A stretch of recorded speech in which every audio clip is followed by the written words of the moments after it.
اللهم صل على سيدنا محمد وعلى آله وصحابه وسلم. adá fún Ọlọ́run gbogbo ẹni tí Ọlọ́run bá ṣoore fún rí kó dákun kó dúpẹ́ dáadáa. gbogbo ẹni tí ó bá gbàgbé gbogbo ohun tí ń bẹ lọ́wọ́ òun kò sí ẹni tó ṣe tó tayọ Ọlọ́run kó wí ọpẹ́ náà láwa ní wípé alhamdulillahi rabbil alamin. alhamdulillahi rabbil alamin. ìkẹ́ àti ìgẹ́ Ọlọ́run kó ṣe fún aṣíwájú ẹ̀dá nabi Muhammad sallallahu alayhi wa sallam. gbogbo àwọn afáwa tí wọ́n ti lọ́lọ́run dákun bá wa kẹ́ wọn. bẹ́ẹ̀ látòrí gbogbo àwọn bàbá wa gbà ní ọlọ́dún Ọlọ́run dákun bá wa ṣàlékún kẹ́ wọn. amina. Maulana Sheikh Muhammad Muqtada Salahuddin afáwọ̀bá ìlú yàrá àkọ́kọ́ Ọlọ́run dákun má ṣàbá wa kẹ́ wọn. àmín. tó fi káyọ̀ gbogbo àwọn afáwa bẹ́ẹ̀ Maulana Sheikh Adam Maulana Sheikh Kamaluddin bàbá àgbà lónìí yangi Ọlọ́run dákun bá wa kẹ́ gbogbo wọn. àmín. gbogbo àwọn afáwa tí wọ́n wà láyé Ọlọ́run kó bá wa lọ́rẹ̀ ẹ̀mí wọn. amina. bẹ́ẹ̀ látòrí Maulana bàbá àgbà ní Òkè Odò Ọlọ́run dákun má ṣàjẹ́ kí a rí wọn pẹ́. àmín. bila hawla wala quwwata. illa billahi. akíkalẹ̀ gbogbo àwọn àfa ọjọ́ ti lọ bàbá àgbà Mujire Maulana Sheikh Yahya Ọlọ́run dákun má ṣàjẹ́ a rí yín pẹ́ o ọjọ́ ti lọ ni o. akí bàbá àgbà Mọ́dìbò akí bàbá àgbà Oníyangi adamallahu hayatahu. Ọlọ́run dákun má ṣàbá ṣe yín pẹ̀lẹ́pẹ̀lẹ́. àmín. ntọ́lọ́wọ̀n òwí tí ànábì òwí Ọlọ́run dákun má jẹ́ ó tẹnu yín jáde. amina. akí bàbá àgbà Ainu Ridoh àgbà adamallahu hayatahu. abá Yusuf ẹ bá ń sọ pé uwa shamsu. huwa shamsu illa anna lishamsi mu'riba magriba. bàbá àgbà Ainu Ridoh oòrùn ni wọ́n. ó yà àfà. huwa shamsu illa anna lishamsi magriba. àkó pé àwa kàn máa ń jòkó ń bí àwa. àti àlàlárèdè àfìlò. a kàn máa ṣe fàájì ni. bàbá àgbà Ainu Ridoh. huwa shamsu illa anna lishamsi magriba. ọba tó gbé yín kalẹ̀ dáadáa òun a máa wọ̀ abí Ọlọ́run kó dákun kẹ́yìn máa wọ̀ láíláí. wa ihata anya àti àlàlẹ́ àrèdè àfìlò.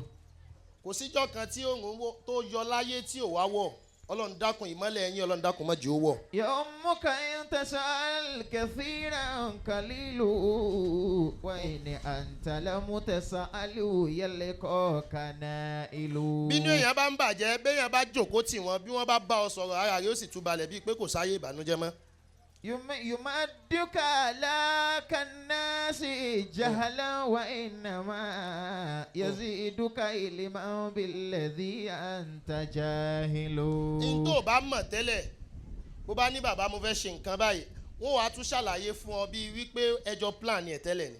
ilá mithili yafudil karimu hayatahu falastu abihi walastu ujamilu. èmi lè díẹ̀ ṣùgbọ́n tí bàbá bá ti sọ fún wọn pé bọ́mọ rẹ sọ̀rọ̀ Kewulere farabalẹ̀ ṣe pẹ̀lẹ́pẹ̀lẹ́ o pẹ̀lẹ́pẹ̀lẹ́ ó sì dé náà nìyẹn.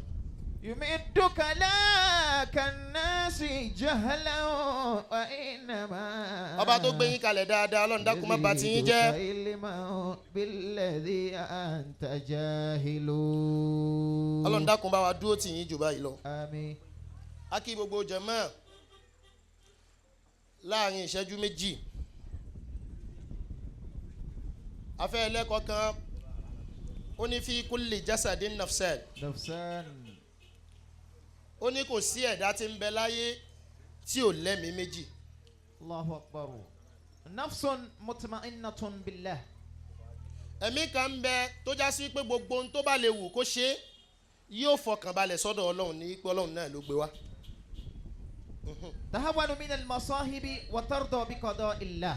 gbogbo ìgbà tá àdánwò bá kàn tí bànújẹ́ bá bá yóò gbà pé Ọlọ́run ni torí pé yóò rántí ọ̀rọ̀ tọ́lọ́run ọba sọ nínú suratu Yunus pé wa in yamsaska Allahu bidurin fala kashifa lahu illa hu wa in yugdika bi khayrin fala radda al-fadli.